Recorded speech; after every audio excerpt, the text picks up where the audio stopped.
तो hello friends, स्वागत है आपका फिर से एक बार मेरे चैनल पे।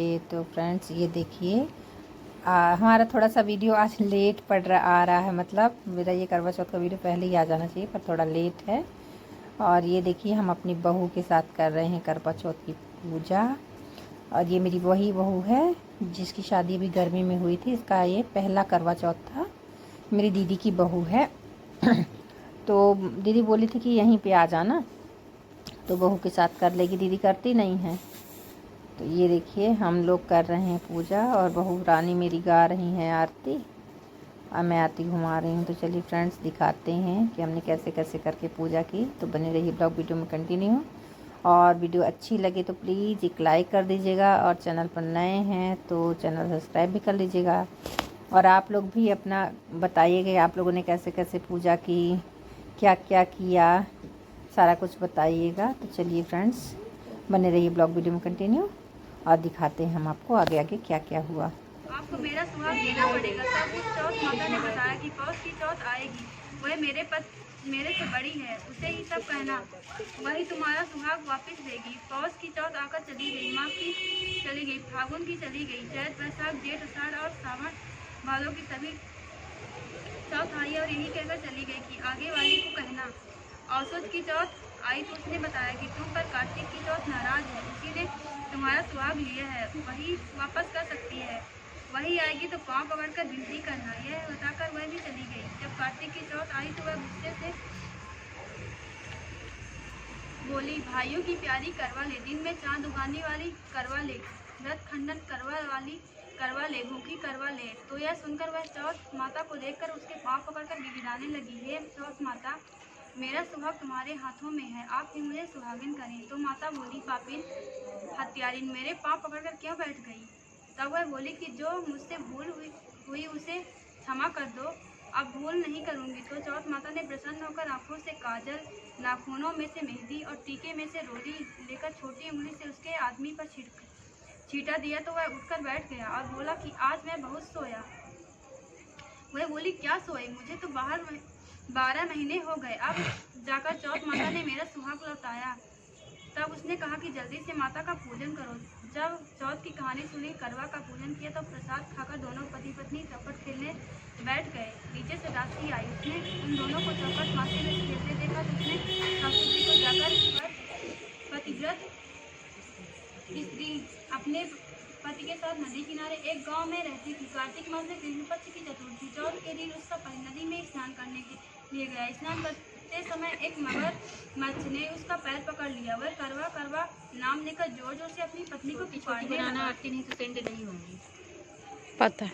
उसकी आवाज सुनकर उसकी पत्नी दौड़कर आई और उसने मगर को कच्चे धागे से बांध दिया। मगर को बांधकर वह यमराज के यहाँ पहुंची और यमराज से बोली, भगवान, मगरमच्छ ने मेरे पति का पैर पकड़ लिया है, अतः पैर पकड़ने के अपराध में आप अपने बल से उस मगरमच्छ को नरक में ले जाओ। यमराज ने कहा, अभी मगरमच्छ की आयु शेष है, अतः मैं उसे नहीं मार सकता। इस पर करवा ने कहा, यदि आप ऐसा नहीं करोगे तो मैं आपको श्राप देकर नष्ट कर दूंगी। यह सुनकर यमराज डर गए और उस प्रतिव्रता स्त्री करवा के साथ जाकर मगरमच्छ को उन्होंने यमपुरी भेज दिया। करवा के पद को दीर्घायु प्रदान की। उसी दिन के और एक बेटी थी। सातों भाई बहन एक साथ बैठकर भोजन करते थे। एक दिन कार्तिक की चौथ का व्रत आया तो भाई बोला कि बहन आओ भोजन करें। बहन बोली कि आज करवा चौथ का व्रत है, चांद उगने पर ही खाऊंगी। तब भाइयों ने सोचा कि चांद उगने तक बहन के में कोई ना था, वह घर का सारा काम काज करती, सबकी सेवा करती, पर कोई भी उससे प्यार नहीं करता। सभी काटते रहते। तीज त्योहार पर भी उसके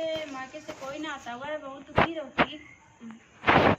हर वर्ष की तरह इस वर्ष भी करवा चौथ का व्रत आया। अन्य बहुओं के मायके से उनके छोटे भाई करवा लेकर आए, पर छोटी के मायके में यदि कोई होता तो करवा खिलाता।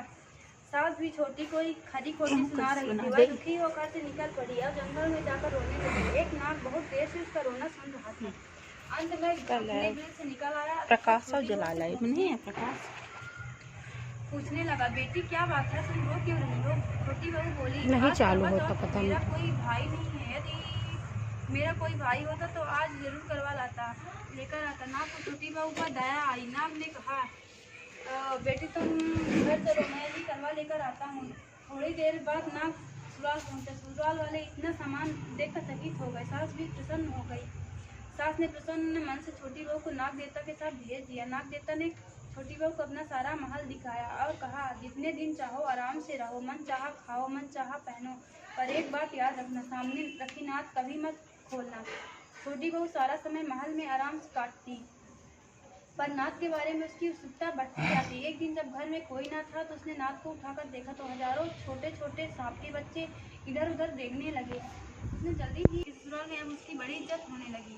जिस सांप की पूंछ कटी थी उसे सभी बंटा कहकर तंग करते। एक दिन उसने अपनी माँ से पूछा कि मेरी पूंछ कैसे कटी है। माँ ने कहा कि छोटी बहू के नाथ उठाने और जल्दी रखने में ही तुम्हारी पूंछ कटी है। तो वह बोला कि मैं छोटी से बदला लूंगा। माँ की बहू समझाने पर भी वह एक दिन चुपचाप छोटी के घर जा पहुंचा और मौका पाकर उसे काटने की सोचने लगा। वहाँ छोटी बहू और उसकी सास में किसी बात पर बहस हो रही थी। तो छोटी कसम कर रही थी कि मैंने ऐसा नहीं किया। वह कह रही थी कि मुझे बांड भैया से बहुत प्यारा कोई नहीं है, उन्हीं की कसम खाकर कहती हूँ कि मैंने ऐसा नहीं किया है। मन्ना ने जब सुना तो लिखने लगा कि वो मुझसे इतना प्यार करती है, मैं उसे काटने आया हूँ। वह चुपचाप घर चला गया। माँ ने पूछा, ले आए कैसे बदला? वह कहने लगा, माँ मैंने कैसा बदला? तभी से बंदा भाई प्रतिभा चौथ के दिन करवा लेकर जाता और वह बहन बड़े प्यार से करवा चौथ का व्रत करती।